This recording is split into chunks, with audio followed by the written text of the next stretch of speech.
नाज़रीन, drama serial दो किनारे की नेक्स्ट आने वाली एपिसोड में आप देखेंगे कि मावरा जब मिठाई लेकर जाएगी दुर्रेशवार के घर, उस पर दुर्रेशवार कहेगी किस चीज की मिठाई लेकर आई हो तुम, लगता है कि शायद तुमने मुझे अपनी सौतन के रूप में कबूल कर लिया है। इस पर कहेगी मावरा के भी मेरे इतने बुरे दिन नहीं आए कि मैं तुम्हें अपनी सौतन के तौर पर कबूल करूं, बल्कि ये मिठाई तो मैं इस खुशी में लेकर आई हूँ कि मैं माँ बनने वाली हूँ। तुमने बड़ा कहा था ना कि शायद वलीद ने मुझे बीवी का दर्जा ही नहीं दिया, इसीलिए तो अभी तक हमारी औलाद नहीं हुई, लेकिन असल में तो वलीद डरते थे कि कहीं ऐसा ना हो कि उनकी दूसरी औलाद भी दुआ की तरह ही बीमार हो और फिर शायद मैं भी उनको छोड़कर चली जाऊं। असल में तो वो मुझे छोड़कर जाने के डर से ही खौफजदा थे कि कहीं मैं उनको अकेला ना छोड़ जाऊं तुम्हारी तरह। इस पर दुर्रेशवार कहेगी ये सब तुम बकवास करी, ऐसा कुछ हो ही नहीं सकता क्योंकि वलीद तो सिर्फ और सिर्फ मुझसे मोहब्बत करते हैं। इस पर कहेगी मावरा कि मुझे लगता है कि शायद तुम्हें कोई गलतफहमी हो रही है क्योंकि वलीद के दिल से तो तुम उसी दिन उतर गई थी जिस दिन तुम ये घर छोड़कर गई थी। असल में शायद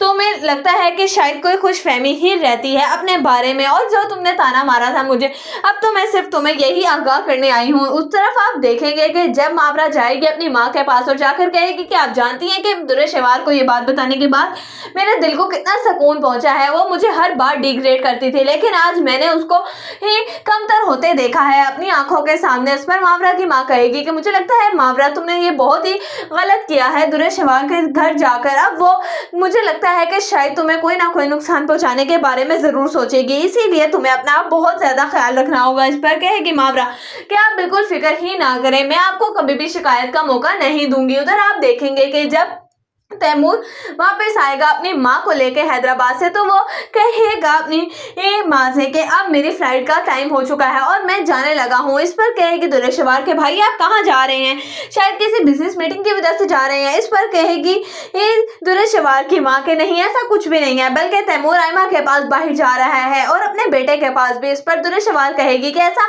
हरगिज नहीं हो सकता है कि ये मुझे छोड़कर बाहर चले जाएं और आपका क्या बनेगा। इस पर कहेगी दुर्रेशवार की माँ कि मेरा क्या है, मैंने तो खुद ही तैमूर से कहा है कि तुम बाहर चली जाओ और जब तुम वहां जाकर सेट हो जाओगे तो मुझे भी बुला लेना। इस पर दुर्रेशवार कहेगी कि आप दोनों तो अपनी जिंदगी में सेट हो जाएंगे लेकिन मैं यहाँ पर क्या करूंगी, अब तो वलीद भी मुझे किसी सूरत नहीं अपनाने वाला, हाँ वो मेरी मदद जरूर कर देता है। इस पर कहेगी दुर्रेशवार की माँ ये तुम्हें बात पहले सोचनी चाहिए थी ना कि अब, और जहाँ पर तुम मावरा को कंसिडर करती थी और बात बात पर जलील करती थी, मुझे लगता है कि शायद दुर्रेशवार ये मकाफात अमल ही है अल्लाह का जो तुम आज उसकी जगह पर आ खड़ी हुई हो और वलीद तुम्हारी भी खैरात के नाम पर मदद करता फिरता है। इस पर दुर्रेशवार को बहुत ही ज्यादा अफसोस होगा और वो सोचेगी कि कहीं माँ बिल्कुल ठीक ही तो नहीं कह रही। उस वक्त वो अपनी माँ से लड़कर उसे चुप करा देगी, लेकिन वो बहुत ही ज्यादा सोच और विचार में पड़ जाएगी कि कहीं वाकई किस्मत ने मुझे वहां लाकर तो नहीं खड़ा कर दिया। लेकिन आखिर दुर्रेशवार भी ये दुर्रेशवार ही है, उसे इस बात से भी कोई फर्क नहीं पड़ेगा और वो अपनी जिंदगी में वैसे ही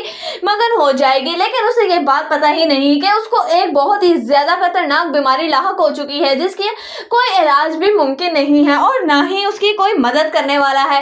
दुर्रेशवार सबकी जिंदगियों में जहर घोलते घोलते आखिरकार अपनी ही जिंदगी की बाजी हार जाएगी, वो भी एक बीमारी की वजह से जो वो अपनी बेटी को हर वक्त बीमार बीमार कहती रहती थी। आखिर वो दिन आ ही गया जब उसके सामने ही सारा कुछ हो गया और उसकी अपनी ही तबीयत खराब हो गई और रहने लगी। इसीलिए कहते हैं कि किसी को इस तरह से नहीं कहना चाहिए था। दुर्रेशवार ये बात सोच